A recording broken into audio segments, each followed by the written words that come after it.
வீட்டுல இருக்கக்கூடிய மனைவி கணவன் கிட்ட எப்பயாவது எங்க ஒரு 1000 ரூபாய் காசு கொடுங்க அப்படின்னு கேட்கும்போது, எதுக்கு, ஏன், என்ன வாங்க போற, உனக்கு என்ன செலவு, நீ வீட்டுல தானே இருக்க, இது மாதிரி கேள்வி தயவு செஞ்சு கேட்காதீங்க. ஏன்னா அவங்களுக்கு ஏதாவது வாங்கிறதுக்கு கேட்கலாம், இல்ல உங்களுக்கு ஏதாவது வாங்கி கொடுக்கறதுக்கு கேட்கலாம், குழந்தைக்கா இருக்கலாம், அவங்க சொந்தக்காரங்களுக்கு செய்யறதுக்கு இருக்கலாம், அவங்க அப்பா அம்மாவுக்கு என்ன வேணா இருக்கலாம். ஆனா அந்த காசை கேட்டா கொடுங்க. முடியலன்னா என்கிட்ட 1000 ரூபாய் இல்லம்மா 500 ரூபாய் தான் இருக்குன்னு சொல்லுங்க, போதும்னு சொல்லுவாங்க. அப்படி இல்லைன்னா பரவாயில்ல இருக்கட்டும்ங்க பாத்துக்கலாம்னு சொல்லுவாங்க.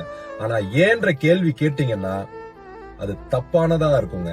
ஏன்னா அவங்களுக்கு திறமை இல்லாம இல்ல, அவங்களால வேலைக்கு போக முடியாம இல்ல, அவங்க நிறைய படிச்சிருப்பாங்க, திறமை இருக்கும். அதெல்லாம் சாக்ரிஃபைஸ் பண்ணிட்டு கட்டின புருஷனுக்காகவும் தான் பெத்த பிள்ளைக்காகவும் வீட்டுல இருந்து புருஷனையும் பிள்ளையையும் பாத்துக்கணும்ன்றதுக்காக தான் வேலைக்கு போகாம இருக்காங்க.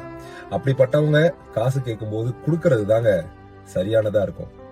ஏன்னு கேட்டா அது ரொம்ப தப்புங்க.